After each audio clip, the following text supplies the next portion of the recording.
Les amis, salut à tous. Bemo fait l'objet d'une énorme bataille en Première Ligue entre Manchester United et Tottenham, les amis. Est-ce que Xabi Alonso, ça y est en train de séduire les fans du Real Madrid? J'espère que vous êtes en forme. C'est l'heure de votre revue de presse internationale spéciale Mercato. On va aller une nouvelle fois absolument partout. L'info du jour, les amis. Ça y est, Paul Pogba a officiellement signé à l'AS Monaco. Regardez, c'était aujourd'hui. Il ne jouait plus depuis septembre 2023. 32 ans, contrat jusqu'en 2027. Et vous le voyez, il prend le numéro 8 qui avait été notamment laissé par Al Musrati. C'est la nouvelle du jour. Paul Pogba rejoint donc la Ligue 1. Lui qui a porté notamment le maillot de la Juventus de Turin. Souvenez-vous de 2012 à 2016. La Juve, où regardez, un Français apparaît là depuis quelques heures.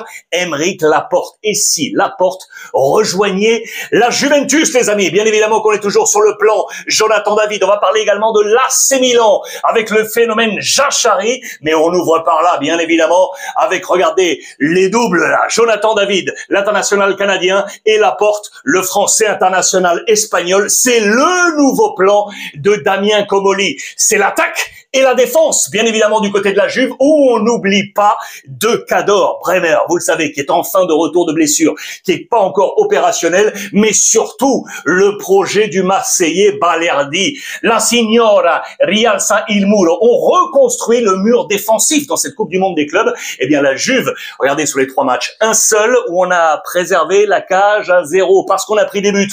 Vous le savez, notamment 5 face à Manchester City. On a pris des buts face au Wack le Wydad. On a réussi la performance du 5-0, ok, face à l'AIN, mais cette défense doit se reconstituer dans le plan d'Igor Tudor. Je vous rappelle, Juan Cabal est là, Federico Gatti et Pierre Kaloulou, bien évidemment, l'autre Français très attendu. C'est le principal chantier, notamment de Damien Comolli, c'est cette défense de la Juventus de Turin. Pour l'attaque, on a du talent, et notamment avec Yildiz, vous le savez, le nouveau numéro 10, lui inspiré par son maestro Del Piero, mais ce n'est pas le seul profil attendu par notamment Comolli. 2 autres sont apparus depuis quelques heures, notamment ici avec Moore de Tottenham, c'est la jeunesse, et Ben Seguir, les amis, on parlait de l'AS Monaco, eh bien Ben Seguir serait sur les tablettes également de la Juventus de Turin. Pourquoi je vous parle particulièrement de Yildiz, les amis? Parce qu'en 8e de finale de cette Coupe du Monde des clubs, on a un choc.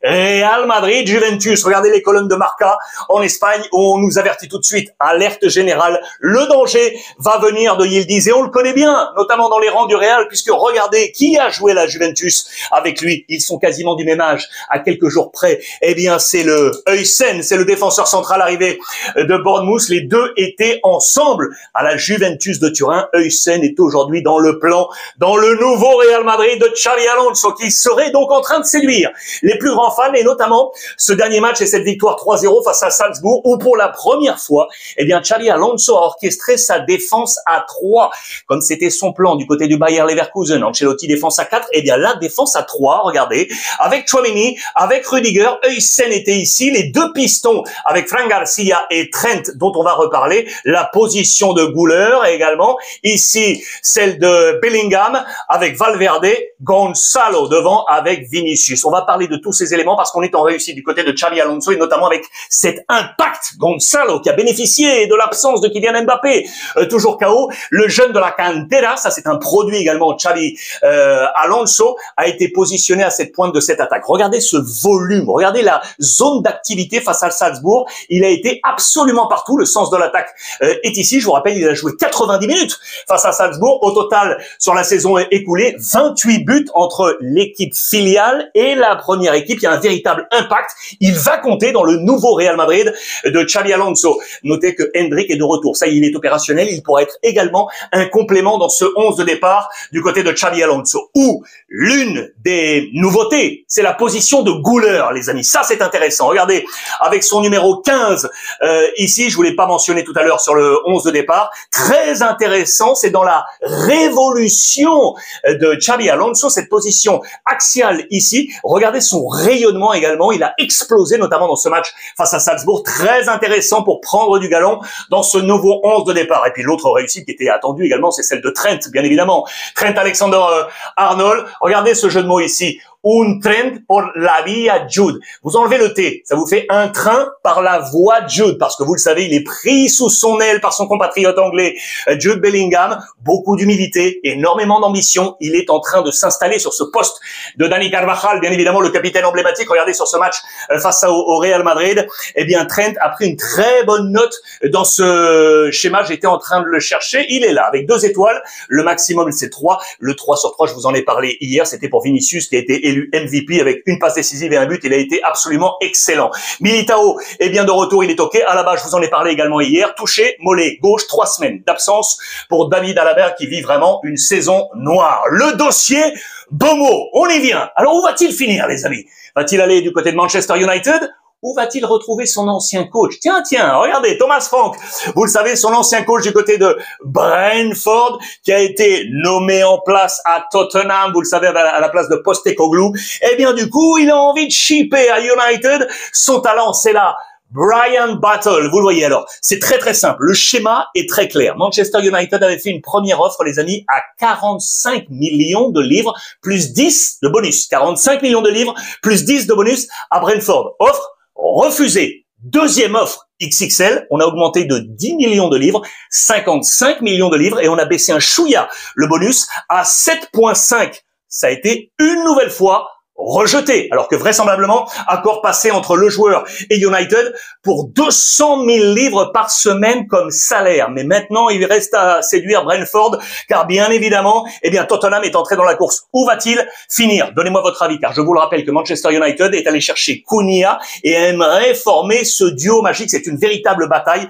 J'ai vraiment envie d'avoir vos commentaires sur le sujet, savoir si oui ou non, Bomo filera ou non à United. En parlant d'attaquants, Gyökeres, bien évidemment, toujours le dossier de l'été. Regardez au Portugal ce qui se passe. Gyökeres est ici. On en parle, vous le savez, notamment du côté d'Arsenal, mais on va en reparler à Milan. Tiens, dans quelques petites secondes. Je vous rappelle que du côté du Sporting Portugal, eh bien, on a déjà préparé l'après. On a tout misé sur Suarez. Je vous en ai parlé, le buteur d'Almeria. Mais attention, car à domicile, eh bien, Conrad Harder veut jouer les troubles faites et veut postuler pour la place de titulaire.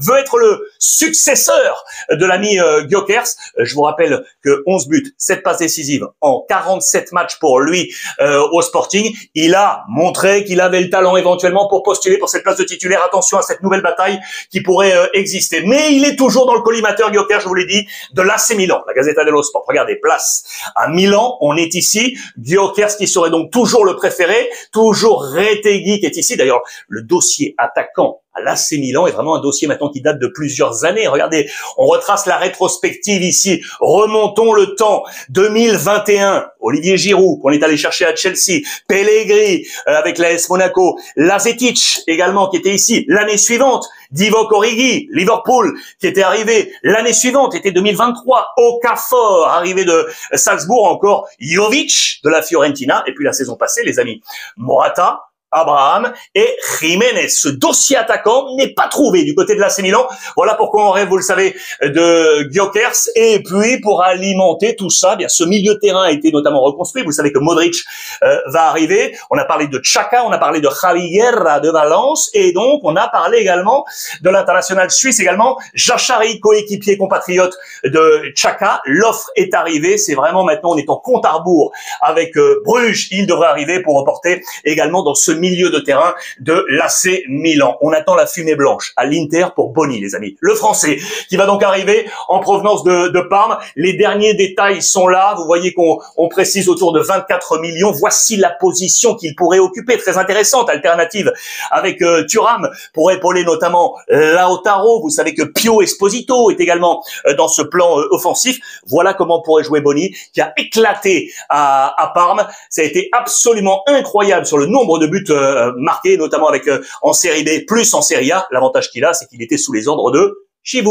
le nouveau coach de l'Inter. Voilà qui pourrait ainsi le retrouver. Chivu, qui, vous le savez, n'a plus trop dans ses plans Çalhanoğlu. Vous savez qu'il devrait prendre la direction de Galatasaray, mais rien n'est encore fait, et qui a déjà trouvé un remplaçant dans ses postes. C'est Šokić, qui était arrivé du Dynamo Zagreb. C'était ici. Il compte sur lui dans cette position. Vous l'aurez compris, milieu de terrain. Le champ d'attaque est ici. C'est un homme de distribution. C'est un véritable talent. Beaucoup de courage également pour lui. Notez bien ce nom. Il devrait frapper fort en Serie A. bien pour la saison prochaine.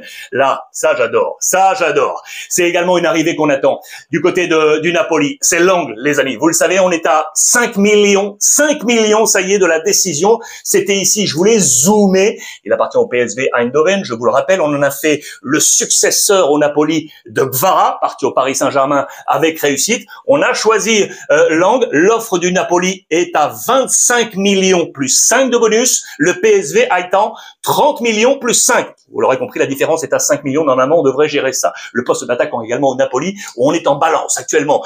On est en ballottage. Qu'en pensez-vous? Est-ce que vous êtes plutôt du côté Darwin Núñez de Liverpool? Ici, Lorenzo Luca de l'Udinese. Voici les deux profils sur lesquels on hésite encore sur le poste d'attaquant du côté du Napoli. Attention, danger à Rome pour Ndicka, les amis. L'international ivoirien qui est ici. Pourquoi? Que se passe-t-il? Vous le savez qu'il serait éventuellement en balance si éventuellement le père espagnol Angelino ne partait pas. Il y a des offres de l'Arabie Saoudite, bien évidemment, mais si ça venait à coincer, il faut qu'on trouve du capital à Rome. Vous le savez, pour la nouvelle formation de Gasperini, eh bien, Ndicka pourrait être en danger si cette opération ne se fait pas. On travaille également du côté de Marsara, le nouveau directeur sportif, ex-Milan, ex-Rennes, sur plusieurs dossiers sur les postes de latéraux. Et regardez, lui qui a côtoyé la Ligue 1, on aurait un œil sur Tagliafico, le champion du monde argentin de l'Olympique lyonnais, descend pour l'instant en Ligue 2 officiellement avant les recours. Tagliafico pourrait-il être séduit par l'option AS Roma, affaire à suivre? Le Barça. Regardez ces titres avec tout d'abord Mundo Deportivo. Ça y est. C'est la trêve. On a signé la trêve, on a signé la paix entre ces deux hommes, Laporta et Ronald Koeman. Il était son coach, ça s'est mal fini, souvenez-vous. Il y a quelques années, on s'est réconcilié. Koeman organise une Koeman Cup du golf. Le président Laporta adore le golf. Ils se sont retrouvés à l'occasion de cette opération de bienfaisance. Il y a eu plein d'invités premium. Pau Gasol est ici et on en a profité pour parler logiquement du dossier. Eh bien, Nico Williams, les amis, va-t-il arriver? Oui ou non? Vous le savez que l'Athletic Bilbao s'est rapproché de la fédération, s'est rapproché de la Ligue pour faire entendre son droit, notamment sur la clarté fiscale du FC Barcelone pour savoir s'ils étaient capables ou non de payer la clause, 58 millions sans les impôts, un peu plus de 60 avec les impôts. La clause, ça y est chaud, c'est point. Selon le Barça, on n'a aucune inquiétude. Le Barça n'a absolument pas peur d'aller payer cette clause pour Nico Williams, le président de la Ligue.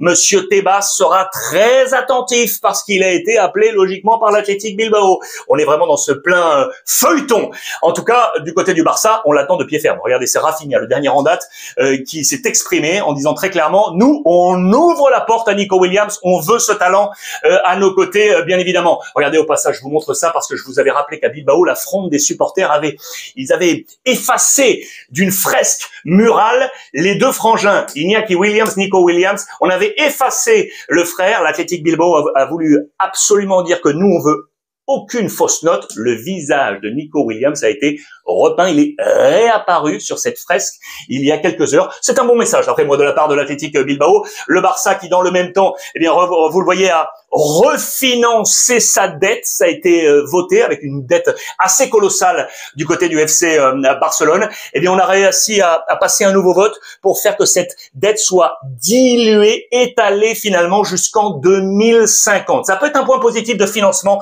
ça pour le FC Barcelone. Un ancien du Barça, Cesc Fabregas, je vous montre ça rapidement. Il est ici, qui est actuellement, vous le savez, entraîneur de Côme, dans un gros projet du côté de Côme. Regardez cette équipe, tous les postes sont quasiment doublés. Il y a eu beaucoup d'arrivées sur le dernier mercato.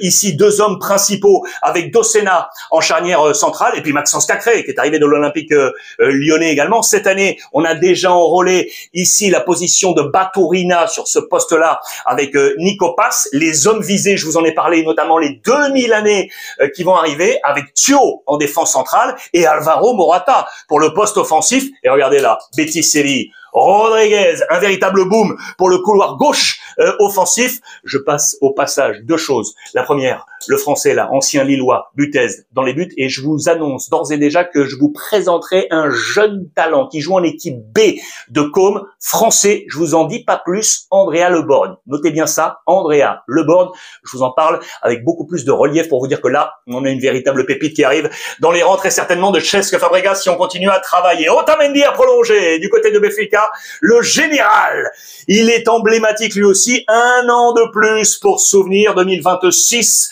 pour souvenir 231 matchs déjà avec Benfica. Il était arrivé en 2020 en provenance de Manchester City dans un troc pour 15 millions d'euros dans le sens inverse. Souvenez-vous, c'était Ruben Dias qui avait quitté Benfica pour rejoindre Manchester City pour 68 millions d'euros. Eh bien, il est là, il prolonge une nouvelle fois 3 trophées remportés avec Benfica, le championnat national, la Supercoupe et puis la Coupe de la Ligue du côté du Portugal. Porto, de son côté, est en crise. Vous le savez, l'ancien Marseillais André Villas-Boas, qui est aujourd'hui le président, est avec son entraîneur, l'Argentin Anselmi, en véritable stand-by. Il réclame encore entre 4 et 5 millions d'euros pour être évincé après seulement une grosse vingtaine de matchs, une Coupe du Monde des clubs ratés. Et regardez qui serait sur les tablettes. Farioli, les amis, qui était parti du côté des Pays-Bas, l'entraîneur italien qui avait notamment entraîné l'OGC Nice, il est libre de tout contrat, il pourrait donc éventuellement signer du côté du FC Porto. Je vous parlais de déception, regardez ce que je voulais vous montrer, regardez bien ce tableau, c'était dans les colonnes brésiliennes d'O Globo. Regardez ça, c'est les pronostics de cette Coupe du Monde des clubs au stade de ces huitièmes de finale. Les clubs restants en compétition, il est là Porto, le club avec la plus grosse déception, 38% de déception pour Porto. L'autre déception, c'est l'Atlético Madrid, qui a été également éliminé dès le démarrage, avec 30% des votes. Les satisfactions, les surprises, c'est Botafogo. Vous savez que les clubs brésiliens ont réalisé de grosses performances. Et la deuxième, c'est l'Inter Miami de Lionel Messi, qu'on n'attendait pas forcément là, qui va affronter, vous le savez, le Paris Saint-Germain. Regardez le PSG qui est ici justement parmi les 3 favoris pour le titre, avec Manchester City et le Real Madrid. Un candidat pour atteindre la finale, c'est le Bayern Munich. Là, 1, 2, 3, 4, 5 équipes qui devraient possiblement être éliminées en quart de finale ou en demi-finale, avec l'Inter, Chelsea, Botafogo, le Borussia ou Palmeiras, et celle qui devrait tomber en huitième. Donc maintenant, avec Flamengo, Benfica, la Juve, Monterrey, Al Hilal, Fluminense et l'Inter Miami. Qu'en pensez-vous d'ailleurs? Est-ce que vous êtes d'accord avec ces jeux des pronostics? En parlant du Bayern, je vous montre ça parce que lui, je l'adore, c'est le gaillard là, plus d'1m90, 1m95. Woltemade, vous le savez, l'international espoir allemand, c'était face à l'équipe de France notamment. Eh bien, il est sur les tablettes du Bayern Munich en provenance possible de Stuttgart pour réorchestrer cette attaque avec Harry Kane, Coman le français, Musiala et l'autre français au lycée. Peut-il s'inscrire dans cette dynamique? Peut-être une rotation avec Harry Kane, très intéressant dans les colonnes de Bild aujourd'hui. Voilà pour ce point complet. Puis bien évidemment, je vais finir parce que c'est vraiment une bonne nouvelle. Paul Pogba est donc de retour. J'adore une nouvelle fois cette photo et ce large sourire. L'international tricolore est donc de retour dans notre championnat. Ça, c'est une belle nouvelle. Il n'avait plus joué, je vous le rappelle, depuis septembre 2023. 32 ans, contrat jusqu'en 2027 et donc ce numéro 8 sur le dos. Voilà les amis pour ce point complet XXL. J'espère que cela vous a plu. Envoyez-moi tous vos commentaires. Je vais les lire avec beaucoup de gourmandise. Je vais vous souhaiter de passer une bonne soirée, une bonne fin de samedi. Je vous embrasse et profitez des vôtres.